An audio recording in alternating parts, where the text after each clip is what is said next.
ये दोनों रोहिणी के भाई हैं और ये रोहिणी सुन बोल नहीं सकती है। जी लेकिन तब तक इन दोनों का क्या, इनकी देखभाल कौन करेगा? सर, मैं ही इन्हें एनजीओ के ऑफिस में लाया था, मैं ही देखभाल करूंगा सर इनकी। ठीक है, आप लोग टेंशन मत लो, हम आपकी बहन को जल्दी से जल्दी ढूंढ देंगे, ठीक है?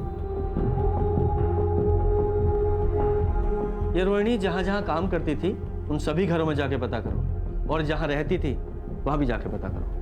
Okay sir. Yes sir. Rohini कल काम पे आई नहीं थे साहब। और ये पवार साहब? पवार साहब तो कुछ दिनों पहले कैंपेन चले गए, और मृदुला मैडम 2 दिन पहले ही वैष्णो देवी गई। उन लोगों ने सब रोहिणी को कॉल किया था। रोहिणी का भाई उसके लिए फ़ोन पे बात करता था, लेकिन रोहिणी के भाई ने भी फ़ोन नहीं उठाया साहब। रोहिणी बहुत मेहनती लड़की थी, काम भी बहुत अच्छा करती थी और अपने भाइयों से बहुत ज़्यादा प्यार भी करती। एक माँ की तरह संभाला उसने अपने भाइयों को।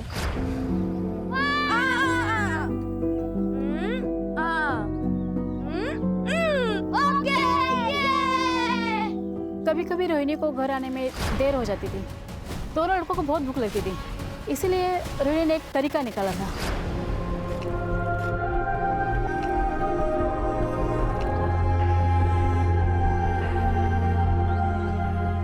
मतलब ये रोहिणी हर तरीके से परफेक्ट है, फिर भी कोई बॉयफ्रेंड या और कोई बात? नहीं, ऐसा कुछ नहीं था, लेकिन मुझे कभी कभी ऐसा लगता था कि रोहिणी और उस एनजीओ वाले लड़के केदार के बीच में कुछ तो चल रहा है। वो दोनों एक दूसरे को ऐसे देखते थे जैसे उन दोनों में प्यार हो। लेकिन किसी ने भी श्योरिटी के साथ ये नहीं कहा है कि केदार उसका बॉयफ्रेंड है, राइट? सर फिर भी हमने केदार को क्वेश्चनिंग के लिए बुलाया है। वो सीसीटीवी का क्या हुआ? सर बस्ती या उसके आसपास तो कोई सीसीटीवी नहीं है, लेकिन हाँ सर बस्ती के बाहर एक मेडिकल शॉप है, वहाँ का फुटेज मिला है। ये देखिए सर, ये देखिए, ये देखिए सर, ये रोहिणी का रोज का रूट है। इसी रास्ते से वो हर रोज काम पर जाती है। सर हम पवार के घर पे भी गए थे, उसके वॉचमैन से पूछताछ की, सीसीटीवी भी चेक किया, लेकिन रोहिणी उस दिन उसके घर नहीं पहुंची थी। इस केस में सबसे बड़ा प्रॉब्लम यह है कि रोहिणी सुन बोल नहीं सकती है, ना ही वो मोबाइल इस्तेमाल करती है जिससे उसकी लोकेशन या उसके बारे में पता चल सके। इनफैक्ट चैट का तो सवाल ही नहीं पैदा होता। इस केस को पुराने तरीके से सॉल्व करना पड़ेगा।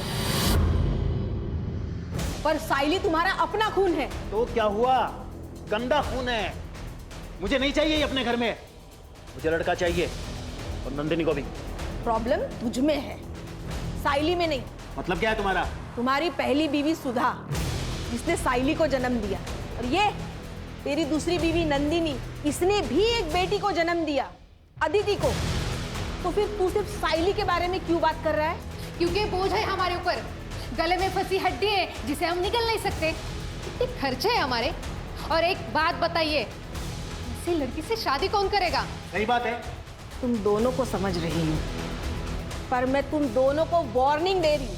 अगर साइली के साथ तुम दोनों ने कुछ भी गलत किया ना, तो मैं पुलिस में तुम्हारी कंप्लेंट करूंगी।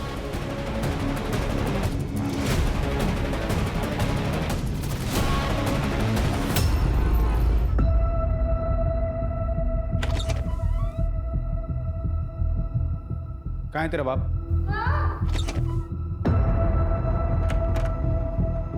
मैं तुझे अभी भी बोल रहा हूँ, तेरी सारी मुसीबतों से छुटकारा पा ले, वरना तेरे को बहुत बड़ी प्रॉब्लम हो जाएगी। देख, जो ठीक लगे वो कर, मुझे इस प्रॉब्लम से छुटकारा चाहिए, बस। नहीं सर, मेरे और रोहिणी के बीच कोई रोमांटिक रिलेशन नहीं था। लेकिन पड़ोसियों ने तो तुम्हें रोहिणी का हाथ पकड़े हुए देखा था। सर उन्हें कोई गलतफहमी हुई होगी, मैं तो बस उसे इमोशनल सपोर्ट देने की कोशिश कर रहा था, क्योंकि मुझे पता है सर, जो लोग बोल और सुन नहीं सकते वो खुद को दुनिया में अकेला महसूस करते हैं। हर्षा, भाई साहब तो बहुत होशियार है, क्या पीएचडी की है सब मामलों में? नहीं सर, एक्चुअली मेरे आई बाबा बोल और सुन नहीं सकते, मुख बधिर है, और अकेला ही होने के नाते मैंने बचपन से देखा है कि ऐसे लोगों को बहुत दिक्कत होती है।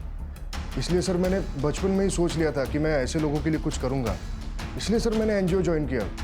तो मैं रोहिणी को कैसे तकलीफ पहुँचा सकता हूँ सर? वो तो बहुत यकीन करती थी मुझ पर। भले ही मैंने पिछले 2 साल में कुछ खास नहीं किया उसके लिए, पर सर मेरी उस पर कभी गलत नज़र नहीं गई। Trust me sir.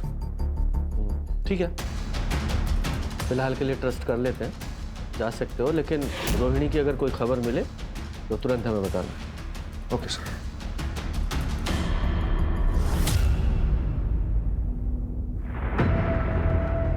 ये रोहिणी जा कहाँ सकती है?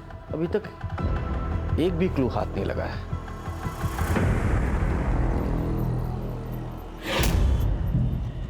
सॉरी, मुझे माफ कर दो। ये लो तुम्हारे लिए। तुम्हें ये गुलाब और चाहिए? ये गुलाब वहां पर बहुत सारे हैं। चलें? चल आ, चल चल।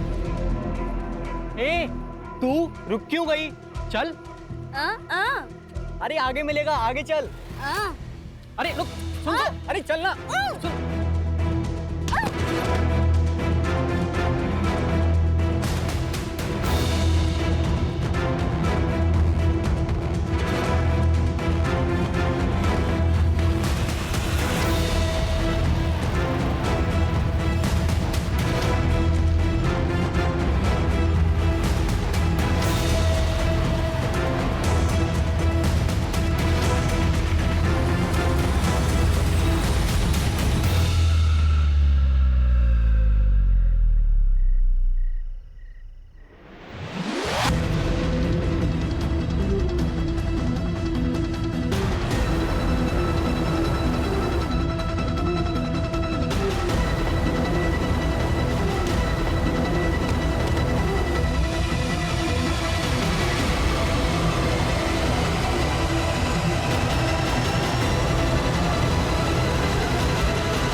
लगता है निकल गई हाथ से। आई ताई अभी तक नहीं आई। उसे ढूंढने के लिए जाओ ना। आई तेरी बहन कोई छोटी बच्ची नहीं है, आ जाएगी वापस। वो रास्ता भटक गई तो? ये तो और अच्छी बात है। भगवान करे ऐसा ही हो।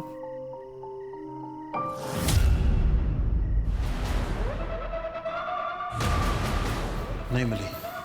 एक काम करते हैं, पुलिस के पास चलते हैं। नहीं, ये तो हमारे लिए अच्छा है ना। हम बस चुप रहेंगे। अदिति अगर पूछेगी तो उसे क्या जवाब देगा? आप उसकी चिंता मत कीजिए, मैं अदिति को संभालूंगी।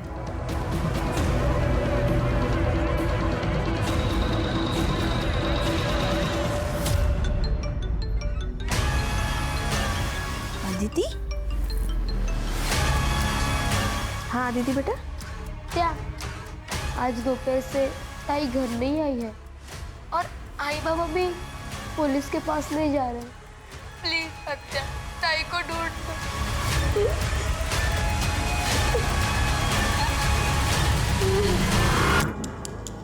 ये सायली 16 साल की है। सायली मूक बधिर है। होय साहब। साहब मुझे शक है कि मेरे भाई और उसकी बीवी ने इसे गायब किया है। वो दोनों इससे नफरत करते थे। साहब जल्द से जल्द इसको ढूंढ निकालिए। हाँ बिल्कुल ज़रूर। अच्छा, सायली की पूरी डिटेल्स ले लो, जाइए आप। जी सर, आइए।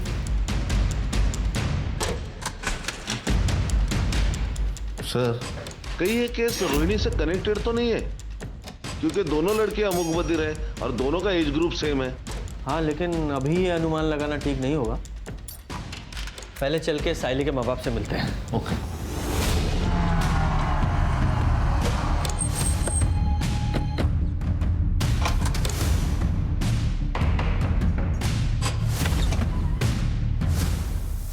आप लोगों की मीटिंग मिसिंग है? हाँ सर, वो कल शाम से घर नहीं आई है। उसे ढूंढ दो। वो बहुत बोली है, बोल और सुन नहीं सकती। अदिति बेटा चल, तू अंदर चल, हम लोग बात कर रहे हैं ना। के शांत होइए। अब बेटा इधर आ। अरे सर चिंता की ऐसी कोई बात नहीं है। वो मेरी बहन के यहाँ गई होगी सर, हम उसको फोन करने वाले ही थे। ओ भाई साहब, आपके बहन ने ही थाने में कंप्लेंट लिखवाई है। सुन लिया? अब सीधे सीधे बताइए पूरी बात क्या है, वरना सीधे पुलिस स्टेशन में ले जाके बंद कर दूंगा। और तुम्हारी बहन ने सब कुछ बताया हमें। ये सच है कि मैं सायली को यहाँ से दूर बोर्डिंग स्कूल में भेजना चाहता था, लेकिन इसका मतलब ये थोड़ी है कि उसके गायब होने में मेरा हाथ है सर। अच्छा, उसे कोई परेशान कर रहा था? हाँ, वो लड़का है ना मंदार। अपनी मम्मी को जाके बोल दे तेरी ताई शाम को आएगी। चल चल। ताई को आते ने एक बार मदद की थी और एक बार केदार दादा ने भी। ये केदार एनजीओ में काम करता है वही ना? ताई को तो उसने ऐसे ही बताया था कि वो एनजीओ में काम करता है। ठीक है बेटा, आपकी दीदी को हम जल्दी ढूंढ देंगे हैं? बच्ची का ख्याल रखना। खान, ये साहिली के माँ बाप की कुंडली निकालो और खासकर इस मनिया की, और ये मंदार, उसकी भी इंफॉर्मेशन निकालो। Okay sir. सुधा तो देवी थी देवी, साहिली उसी के ऊपर गई है। बहुत ही प्यारी और हंसमुख बच्ची है। सर मन्या कोई सीधा साधा या शरीफ आदमी नहीं था, धंधे में नुकसान करा के बैठा था और लोगों से कर्जे भी ले रखे थे। मुझे तो अदिति और साहिली की बॉन्डिंग देख के बहुत जलन होती थी। ऐसा लगता था मेरी भी कोई बहन होनी चाहिए, इतना प्यार था वो दोनों में। कल रात को मैंने साहिली को एक लड़के के साथ जाते हुए देखा था, मंदार नाम है उसका। तो मंदार का फोन बंद आ रहा है? हाँ सर, और ये मंदार उसके घर पर भी नहीं, उसके पेरेंट्स ने कहा 1 हफ्ते से गायब है। 1 हफ्ते से लड़का गायब है और माँ बाप को चिंता ही नहीं है कि कहाँ चला गया। सर उसके पेरेंट्स ने कहा कि उनका लड़का आवारा है, दोस्तों के साथ कई दिनों तक गायब रहता है। सर मैं एनजीओ गई थी रोहिणी के भाइयों के बारे में पता करने, तो ये एनजीओ तो 2 दिन पहले ही बंद हो चुका है और दोनों भाई भी गायब है और ये केदार वो भी गायब है। इस केस में हमारे पास 2 सस्पेक्ट हैं और दोनों ही मिसिंग हैं। सर जंगल में एक डेड बॉडी मिली है।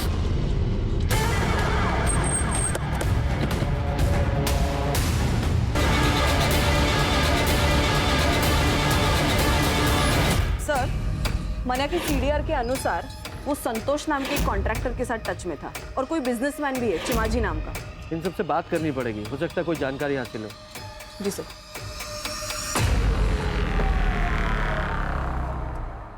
सर मनिया का अच्छा दोस्त होने के नाते जब मनिया को नुकसान हुआ तो मैंने उसे मदद की थी। चीमा जी से मैंने उसे 25 लाख रुपए दिलवाए थे। गलती हुई जो मैंने उसे लोन दिया, इंटरेस्ट तो मिला नहीं, उल्टा मेरा पैसा लटक गया। सर मैंने गारंटी ली थी, मैं बहुत प्रेशर में आ गया था, इसलिए मैं बार बार उसे कॉल करता था और मिलता था और उसे बोलता था पैसे दे दे पैसे दे दे। यार मैं चीमा जी को क्या जवाब दूँ? अब मैं अपने एसेट्स बेच के तो तेरी लोन पे नहीं कर सकता ना। संतोष तो मेरे भाई जैसा है, कुछ भी करके उनको समझा दे।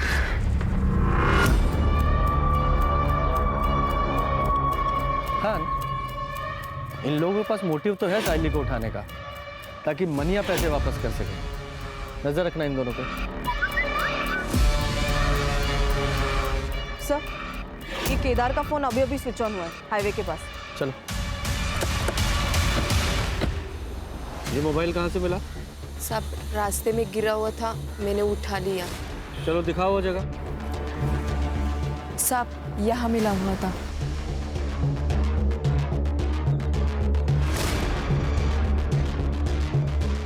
ये बाइक यहाँ से किसकी पड़ी है? सर ये देखिए यहाँ खून गिरा है। कर रहे? इस ब्लड का सैंपल लो और लैब में भेजो। सर। हाँ इस बाइक की डिटेल निकालो। सर आरटीओ से इंफॉर्मेशन मिली है कि बाइक केदार की है, और जिस तरीके से केदार की बाइक हमें रोड के किनारे पड़ी मिली, ऐसा लगता है कि जब वो साहिली या रोहिणी जिस किसी के साथ भी भाग रहा था, और ये भी हो सकता है कि साहिली के गायब होने में भी केदार का हाथ हुआ। ये मंदार का क्या हुआ? नहीं सर, अभी भी ढूंढ रहे हो उसे।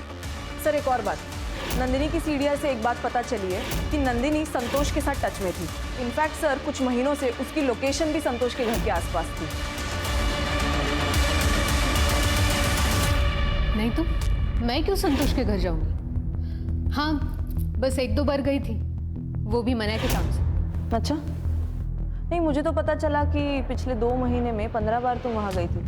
ठीक है कोई बात नहीं, मनिया से ही पूछ लेती हूँ, वही मुझे बता दे शायद तुम वहाँ क्यों गई थी। मैडम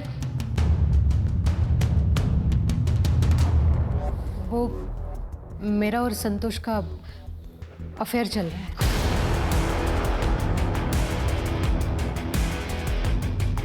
मनिया और मैं हमेशा से एक बेटा चाहते थे। इनके खानदान में कभी कभार ही बेटे होते हैं।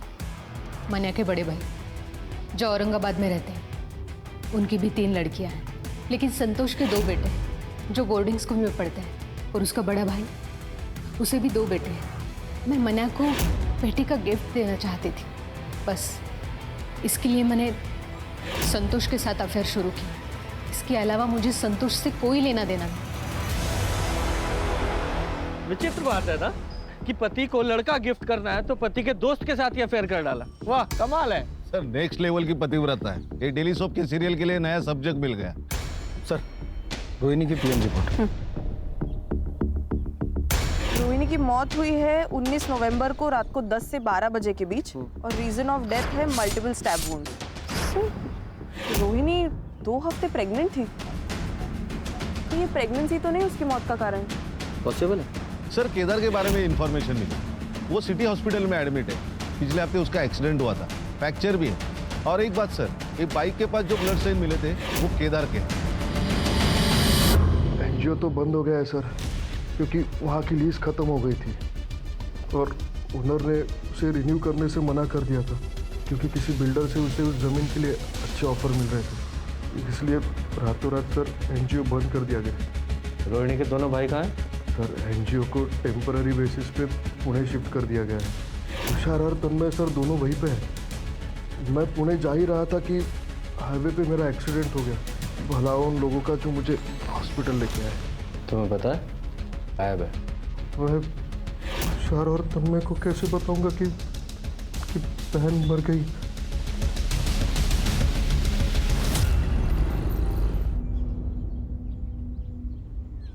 आलिस, हो कैसा रहा सफर? बहुत अच्छा। रोहिणी कहाँ है? आज आई नहीं क्या? रोहिणी तो तब से काम पे नहीं आ रही है जब से तुम वैष्णो देवी गई हो। और अब तो पुलिस की उसकी लाश भी मिली है। क्या? पुलिस ने बताया कि रोहिणी का रेप और मर्डर हुआ है। ये तो बहुत बुरा हुआ अविनाश। आप किसी भी हाल में उसके कातिल को ढूंढवाओ और उसे सजा दिलाओ। अपने पूरे पावर का इस्तेमाल करो और उस बेचारी को इंसाफ दिलाओ। पुलिस जांच कर रही है, एक बार उसे पकड़ ले, फिर मैं पूरी कोशिश करूंगा उसे जल्द से जल्द सजा दिलाने की। सर केदार सच बोल रहा था। पुणे पुलिस ने भी कंफर्म किया है कि एनजीओ टेम्पररी बेसिस के लिए वहां शिफ्ट हो गया और रोहिणी के दोनों भाई तुषार और तन्मय भी वहीं पर थे। Thank God.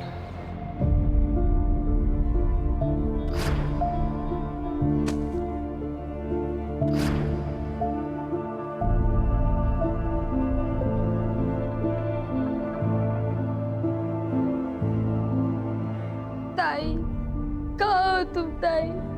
जल्दी वापस आओ ना। सर, ये मंदार का फोन मार्केट में बंद हुआ था। ये मंदार के फोन में 2 सिम कार्ड थे, जिसमें से एक सिम कार्ड हमें उसके घर से मिला था।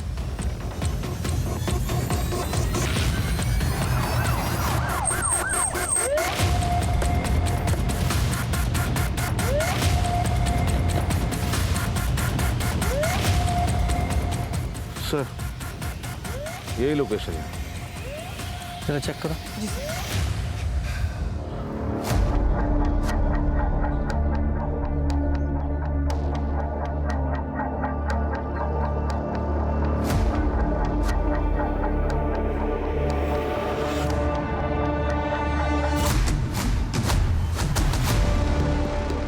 सर, इयरिंग है और इस पर ब्लड के ट्रेसेस है सर। कलेक्ट करो और लैब में भिजवाओ। जी सर। खान, ये ईयरिंग्स पे लगे ब्लड को रोहिणी और साइली दोनों के ब्लड से मैच कराओ और लैब में भेजने से पहले इस साइली के पेरेंट्स को भी दिखाना। Okay sir. और चेक करो आसपास कोई सीसीटीवी है क्या, अगर है तो उसकी फुटेज निकलवाओ। Okay sir.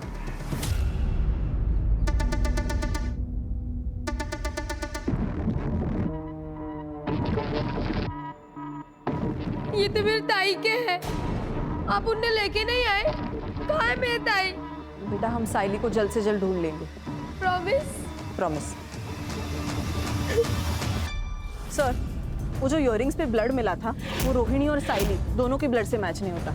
और हाँ सर, वो जो ब्लड हमें रास्ते पर मिला था उसके आसपास का सीसीटीवी हमने चेक किया तो उसमें एक गाड़ी नजर आ रही है जिसमें एक लड़की लेटी हुई है। उसका चेहरा तो क्लियरली दिख नहीं रहा और सर गाड़ी का नंबर भी क्लियरली नहीं दिख रहा। उस पूरे एरिया को फिर से चेक करते हैं।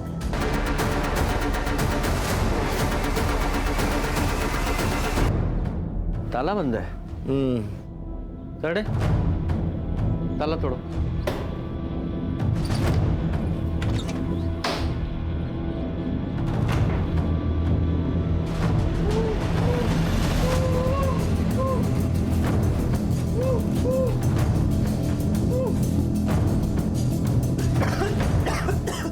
अच्छा, पानी दो।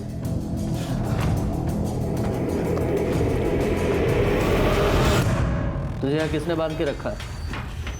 उस रात जब मैं साहिली के साथ था तो मुझे किडनैप कर लिया गया।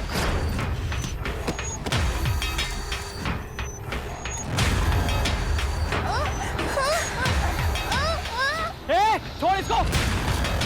छोड़ इसको! छोड़!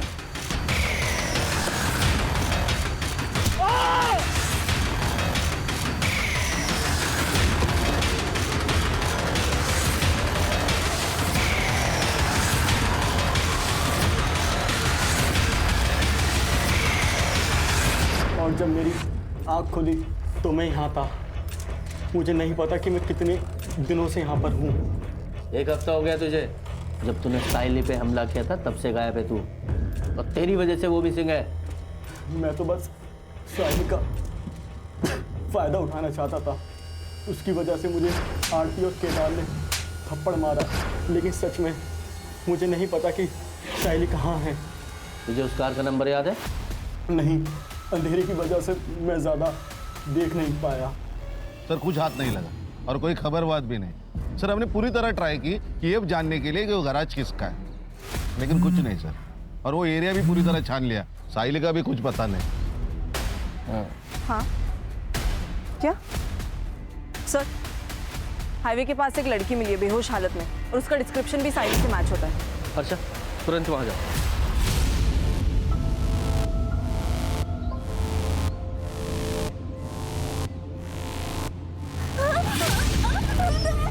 बेटा डरो मत, हम पुलिस है। क्या हुआ तुम्हारे साथ बताओ।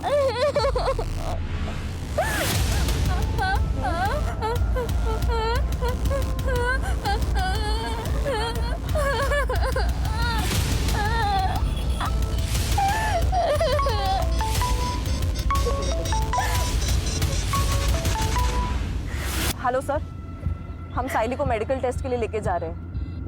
और हाँ सर, हमें शायद केदार की मदद लगे। ये क्या कह रही है कुछ समझ नहीं आ रहा सर। Yes sir. सर, साइली की मेडिकल रिपोर्ट से तो ये बात क्लियर है कि उसके साथ मल्टीपल रेप्स हुए हैं। केदार? हाँ सर। सवाल पूछो जरा। Yes sir.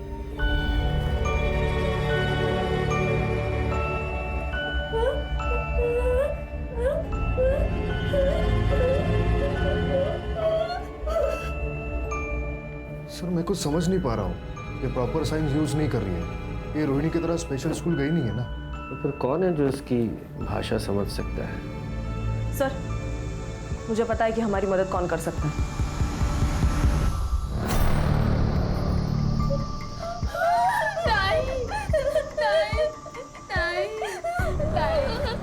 अदिति, देखो बेटा, तुम हमारी मदद करोगी?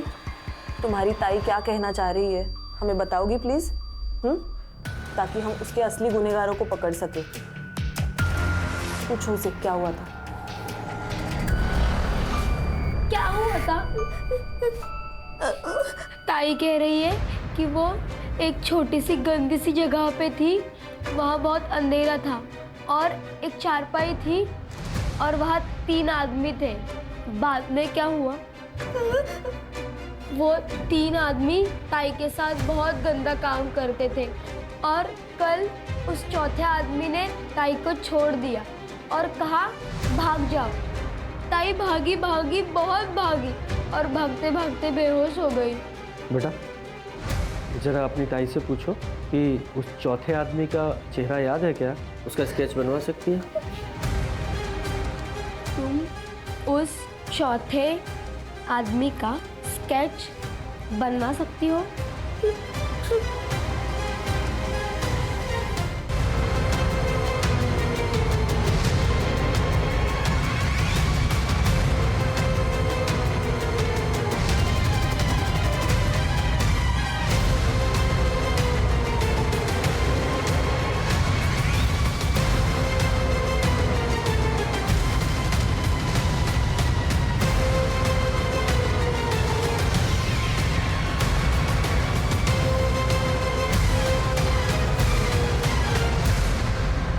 स्केचेस, ये संतोष कापसे, चिमाजी गांवकर, अविनाश पवार और ये चौथा आदमी सर। बबलू, ये संतोष का ड्राइवर कम सर्वेंट, इन चारों को उठा के लाओ अभी के अभी। तुम चारों खुद से बोलना शुरू करोगे या हम अपने तरीके से को बुलवाएं? बोलो। सर, हम तीनों ने इससे पहले भी अपने अपने घरों के मेड के साथ कई बार रेप किया है और फिर हम उन्हें अच्छे पैसे भी देते थे ताकि वो अपना मुंह बंद रखें।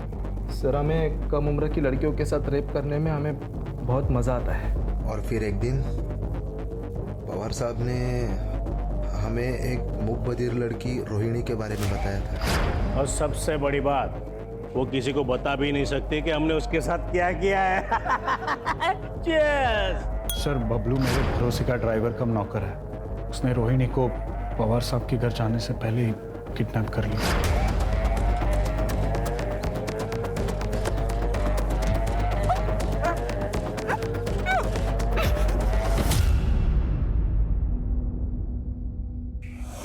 वो रोहिणी को मेरे फार्म हाउस पर लेके आया और हम तीनों ने उसका रेप किया।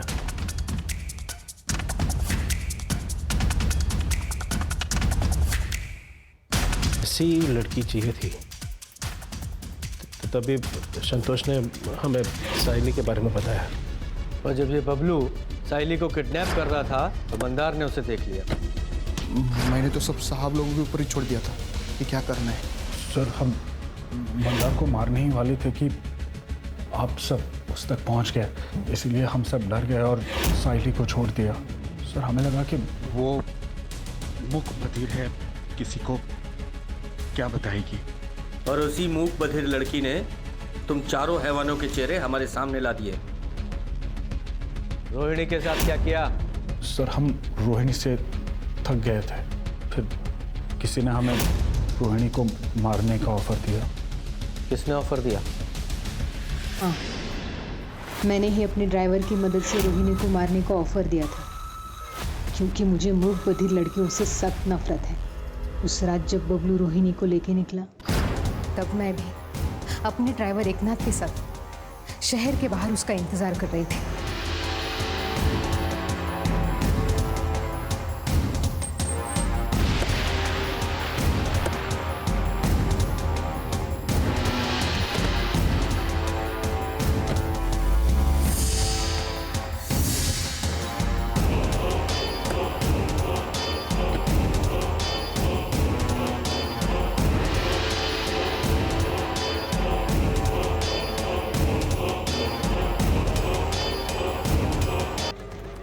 मेरे और मनिया के खिलाफ कोई लीगल एक्शन ना ले, क्योंकि मनिया ने उनका पैसा नहीं लौटाया था, वरना हम घर बार सब कुछ खो देते थे। चिमा जी ने तो हमें और टाइम देने का वादा किया था, अगर हम उन्हें रोहिणी से छुटकारा दिला देते। तो तुम्हें पता था कि साइली को बबलू ने किडनैप किया है और वो सब लोग मिलकर उसके साथ क्या करने वाले हैं?